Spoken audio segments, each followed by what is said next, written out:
வணக்கம். சற்று முன் வெளியான முக்கிய தகவல்கள். ரேஷன் கார்டு தமிழகம் முழுவதும் பொதுமக்களுக்கு வெளியான முக்கிய அறிவிப்பு. இதை பற்றி தகவல்களை தான் இந்த வீடியோவில் பார்க்க போகிறோம்.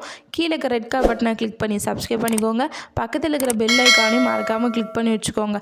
அப்போ தான் நான் ரெகுலராக வீடியோ போடுறது உங்களுக்கு நோட்டிஃபிகேஷனாக வந்து சேரும். வாங்க வீடியோக்குள்ளே போகலாம்.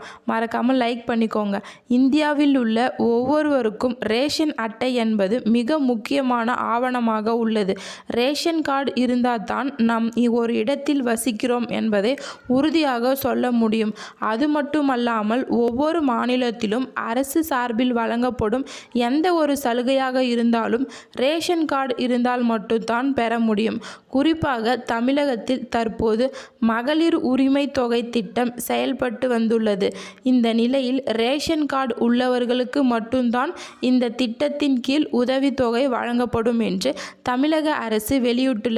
இதன் செய்திக்குறிப்பின் நிலையில் ரேஷன் அட்டையில் திருத்தம் செய்யப்பட்டும் அவர்களுக்கு நகல் வழங்கும் திட்டம் ஏற்கனவே தமிழகத்தில் அமலுக்கு வந்துள்ள நிலையில் இதுவரை 10 லட்சம் நகல் அட்டைகள் விநியோகம் பயன்படுத்தப்பட்டுள்ளது.